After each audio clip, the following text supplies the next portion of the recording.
AI in agriculture is often associated with precision farming. In practical terms, where is AI delivering real measurable value today? The point when we talk about precision agriculture means that whatever you are doing with the farms or in the farms is controlled, regulated by some kind of data driven insights. Now, let's say you are talking about irrigation.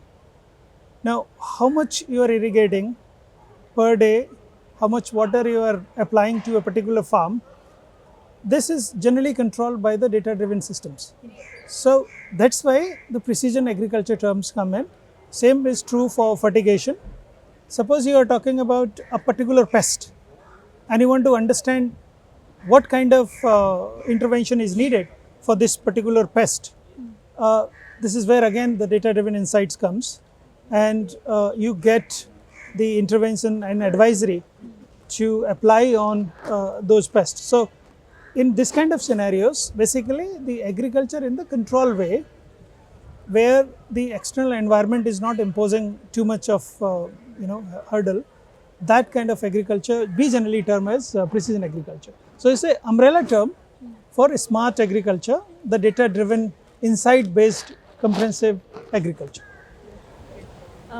Professor Ahuja, this is for you. It is slightly similar, but not exactly. So, my question for you is: agriculture operates under high uncertainty, whether it is weather uncertainty, pests, or markets.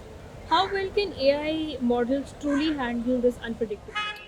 So, if you see that when we are developing this center of excellence, which is related with AI for the agri-tech, so we are developing hardware also.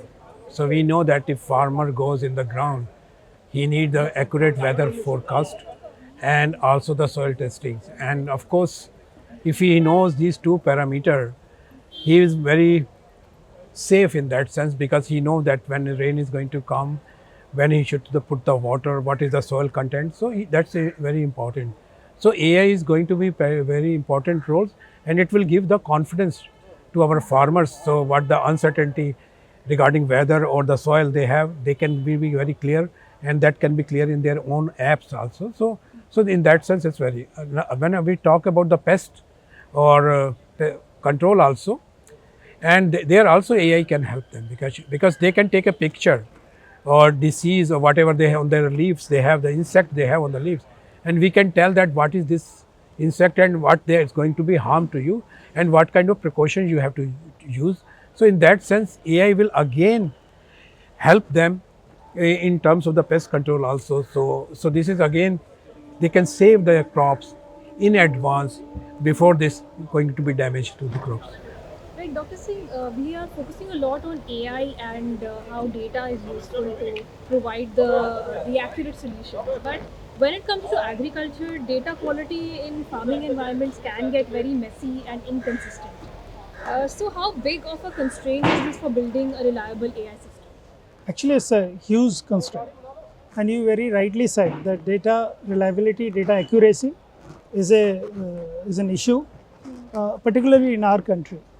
So if you look at the farms are not very big, except a few states in our country. Most of the farmers are holding less than an acre of land. When we talk about data, so far, our country has been doing very well, starting from green revolution to now. But we say that we are moving now from green revolution to green intelligence. In green intelligence, the data will be important. Otherwise, you cannot generate and create intelligence out of it. So far, whatever data is available, that data is not time stamped, time series, or the geo stamped. So this kind of data cannot be used directly in creating some kind of insights and models. What we are doing to overcome this particular problem, we are collecting data, utilizing our own resources, stored at IIT Ropar. The thing that we are trying to maintain is that our data in our models are not stored outside this country. The data and models are stored on prime at IIT Ropar, and the data, the way it is collected, What is important is what time the data is collected in case of agriculture, from which location the data is collected, who collected the data.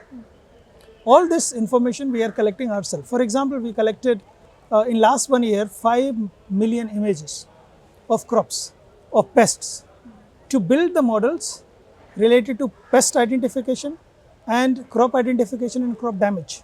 So this kind of data will give you better accuracy in the models. For example, globally, our pest and crop identification model is 100% accurate. Is accurate because data is collected by us in a controlled manner, in a SOP driven manner. So now the data will not be a problem, but of course, agriculture, as you rightly said, data is a big problem, and the data should be accurate. It should be time stamped. What we are building now, we are actually not building for today. We are building for 2030, when everything will be better as compared to what it is today. But of course, we are trying to solve this problem. Professor Ahuja, Dr. Singh mentioned a very interesting point about small land holdings in India. So they are primarily the ones, at least presently, who dominate the agricultural landscape, especially with multiple generations of inheritance and land holdings getting smaller and smaller. So how must AI solutions adopt to work economically at their scale? Yeah, we always talk because technology is expensive, but it's not actually. When we're talking about AI driven technology, they are cheap, and that is meant for the small farmers actually. Because you have a small land and you want to get more output from this one, how to increase productivity and how I can use the resources as minimum as, because then my productivity will also increase. So AI is going to help them, and they are going to advise them what to grow, what not to grow, and what time you put the water and everything. So AI will enable them, and with the same land they can increase the productivity by 20 to 30% more. So, and it's also for our youth, because if you look at the India's biggest population live in the countryside, and most of them involved in agriculture, and you can see that how we can engage our youth in agri sector. And when we tell the youth, okay, you have to use AI and all these gadgets and things or technology, they will be also interested to go in agri sector, and where they can use, youth can use their expertise, go to the farm and increase the productivity, and willing to invest their time in the parks on the countryside. So this will be a win-win situation. We can engage our youth in agri sector, plus we can increase the productivity of the farmers which are having a small holding, and you know that holding is going to be shrink, is not going to expand. So this is the only way that you have to use technology, and this technology what we are talking, what we have developed at IIT Ropar is a very economic technology. Every farmer can afford that. Professor Ahuja, just a follow-up question to what you said right now. You said that it will help farmers make better decisions in terms of which crop to sow and so on and so forth. But isn't this information already available to the farmers, whether it is in the form of wisdom passed on from their forefathers, or just a basic Google search, because this is already being done right now? Now again, you first question you ask about data. So data is very important, because if you search in a Google, I don't know what kind of data they are using when they are making these AI models. So what Pushpendra talk about, that our data is very accurate. So sometimes they get an advisory, maybe that's not the correct advisory. You can check yourself even. So it depends what kind of model and what kind of data set they are using. If you look at today's Prime Minister's speech, that he said that data should be Indian, model should be Indian, and they will stay in Indian. Only then you can make a country specific or region specific. When we're talking about weather station, we can take a weather from satellite also, everybody. But when we say micro weather station, it's for hyper local.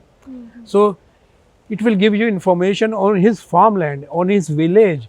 It's not that somebody satellite is sending you information, and sometimes they are accurate, sometimes they are not very accurate also. So what the weather station, what we have made it, that's with 99% accuracy. So accuracy is very important, and the advice is also, you don't know, when we have this large language models, and we have curated more than 40-50,000 questions which farmers usually ask from all over India, from different language or different dialects. So we can answer him in his language, and these answers are curated by experts. Of course we use AI, but then next check is that it should be curated by some expert who are in agri, But when you're talking about Google, you don't know who is giving advice, whether he was qualified to give that advice or not. So that can, sometimes it turns to be wrong, and that can put farmers to a big loss. So we need to have a trusted what data, trusted what technology, only then they can succeed. Right, Dr. Singh, you and Professor Ahuja both mentioned a lot about the work that is being done at IIT. So usually there is, we see a gap between the work that is being done versus the accessibility it has to the farmers on ground. So what we in common meme language call expectation versus reality. Sure. So how practical is this technology being? Practically, is this technology being used right now on ground by the farmers? So the the point that you are making is very important point. First of all, it's important to understand the structure in which we are functioning. We are a center of excellence of Ministry of Education. This center of excellence is working as a company. So though we are academia, though we are an IIT in the country, but inside IIT there is a company that is working. We have 150 people working for this particular company. The solutions we are talking about, Professor Ahuja talked about the micro weather infrastructure. This particular infrastructure is one of the finest weather station globally produced from IIT Ropar, and this is being given to all the corporates in our country from our campus to install. For example, so far 4,500 plus weather stations are installed, not by us but by the corporates. We are installing only 1,000 for our data collection purposes. This is one example of how technology is going to the real grounds. The other models that we worked on, for example, we are working on a global Uberization model. We call it Annam Chat Engine. The chat engine is of the people, for the farmer and by the farmer in many ways. Only the AI component, the intelligence part of it, we are building, but the feedback, the questions, the answers, everything is coming from farmers. So we have an initiative, we call it Farmers Friday. Every Friday, either farmers are coming to the campus or we are going to the farmers to get their real feedback, what works, what doesn't work. So anything that we are building, now we are pre-piloting in UP, Haryana and Punjab to start with these three states. Why we are doing these three states? Because if you look at the overall agri grain production of the country, close to 70% grain production comes from these three states. So these three states automatically becomes very important for any pre-piloting or for agri solution. We are, let's say for nationwide launch, we are waiting for June this year. As soon as we will go to the next cropping season, we are going to launch the nationwide this initiative. So it's not going to stay in the institute. It's not going to stay to the level of, let's say, labs and offices and the drawers. It is already in the market. It's already being used. For example, Blinkit and Zomato are using our weather station. So the corporates like Blinkit and Zomato, Indian Railway is using, IIT Bombay is using ours, Agri Bazaar is using ours. So the solution is already being utilized and used by the corporates and the real users. Professor Ahuja, so like Dr. Singh mentioned a few collaborations and the kind of technology that you are working on. So is it all new technology or are you fine tuning certain existing ones and say, I'm unable to find the right word, say manipulating it for the farmers? So if you look at weather, we are listening maybe when you are a child, we get the weather information, right? So accuracy of the weather is very important, and sometimes you say that you make there is a prediction for rain and there was no rain on that day, and it will rain on next day. So when we say weather station which is developed at IIT Ropar, it's not only assemble the components, so even electronics is made at IIT Ropar. So all the technology which IITians have put there actually. So that's why we make the accuracy of 99%. So it's not upgrading also. You can say that when the accuracy was less than 90%, so we develop a technology which is a cheap and easily deployable, and you can carry this weather station by your hand and you can put on your farm. So technology plus employability, that's make it so different. So a farmer can afford they can take in the morning, he can put in the farm, and in the evening he can take it back also. So this is the adaptability to the conditions what we have in India. So technology is not, we are not doing fine tuning. And regarding the large language models, I am not seen any such kind of model exist actually, especially for in area of agri when we are talking, which can answer all the questions which are asked by a farmer. So we have a lot of maybe models, but it maybe could not able say that, okay, your question is good, but I don't know the answer. So this will happen. You can try, but this will give you an answer. If he cannot give an answer of one question, that question will come back to us, and then we will try to figure out, and then we'll put back those answer in the system again. So it will be constantly improving also the language model. So because it's my farmer, he doesn't need to write anything. He can put in the voice, in his slang, and he get answer for his region base. Okay, if I want to do a sugarcane crops, or I want to do a kapas crop, so different part has a different problems and different issues. So it's a new development. This is a technology which is using AI, and we are in the AI summit. So how we can use AI for good for our farmers, because in the end food security is very important, and we need high productivity of the food to feed our generation when we are talking about Viksit Bharat by 2047. I was in fact about to ask you, is it available in local languages? But I think you've answered. Yeah. So yeah, that was the idea, because farmer cannot only understand only Hindi or English. Maybe he can. Yes, that is actually one of the Yeah. one of the key problems. And even the slangs. You know, you can go into Punjabi, there will be different slangs also, you know? And same thing with the Kannada, with different slang. So it should catch the slang also.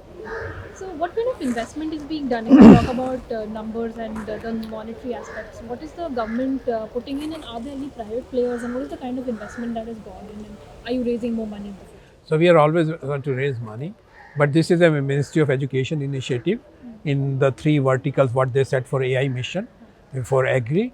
So we have got from ministry around 300 crore for this center of excellence, and of course there was a condition that 10 or 30% should come, 10 or 20% should come from the private sector, and we have those kind of support from the private sector also. And after looking what we have done this progress, there are a lot of investor, other companies, they are interested to invest in this agri, because in the end, as I told you, food is going to play an important role. So a lot of multinationals companies are also coming, and they want to invest. So Right. My last question is for both of you. I'll start with you, Dr. Singh. What risks should policymakers and farmers be cautious about as AI adoption accelerates in agriculture? See, when we talk about farmers or any other domain for that matter, risks are real, and we need to be very, very careful. But what we are trying to inbuild in our system, I'm briefly sharing that, and then probably we are trying to mitigate the risk which can potentially come, other than the hacking or something.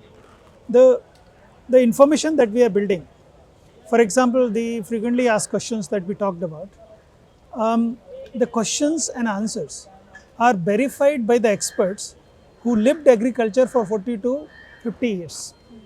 They know agriculture in and out. For example, cotton crop. Cotton crop, somebody worked for 40 odd years for cotton crop, is actually verifying frequently asked question and answers and package of practices. So when you will ask a question related to cotton farming, you will get the answer from the expert.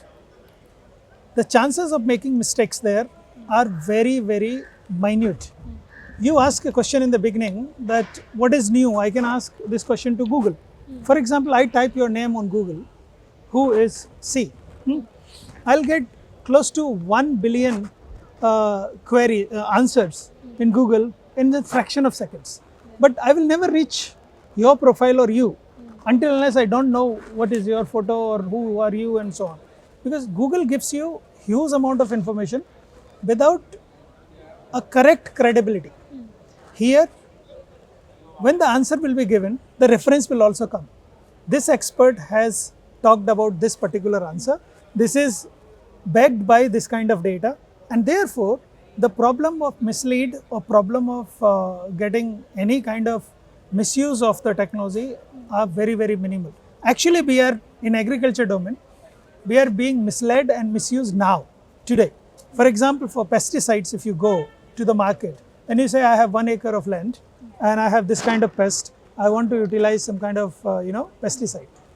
The person will tell you, ma'am, you take 3 bottles of X medicine, you spray everywhere. Actually, you need only 1 or maybe half. So we are being misled. All these companies are making a lot of money. Maybe company don't want to make that way money, but the vendor who is selling it is not bothered about the people. Today we have contamination of almost all agriculture commodities that we eat and drink. So we are being misled and confused today. Technology is only going to help. Of course, hacking, etc. Issues are real. Hallucinations are real. But then as we move in the time, the model will improve further and further, and the accuracy of prediction will be very, very high. And we believe that the chances are very less, but we are working towards it. Responsibility aspect of AI. Over to you, sir. Professor Ahuja, your take on the same? And today also Prime Minister ji has talked about we should talk responsible AI, and where there should be as much as less intervention of humans. When human will interface with the data, they will be the bias. So we have to make a responsible AI without the too much human intervention and the country specific AI.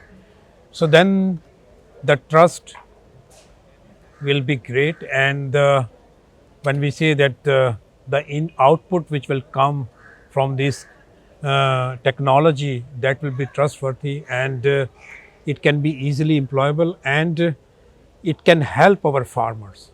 So farmers also need to trust it, and how you create a trust, this is very important. Once they lose the trust, they will say, okay, you just talk and I use your advisory and doesn't work. So we trust is very important, and as Pushpendra said that when this answer we are answering, we are very cautious. So we are not giving a vague answer, and we are telling that how much fertilizer they have to use, because I know it's all soil testing and soil mapping, and maybe in the whole you have one big farm, maybe 1 acre, you don't need a fertilizer for whole, because maybe you don't have some part where there is no deficiency of nitrogen, but I'm still using urea there also.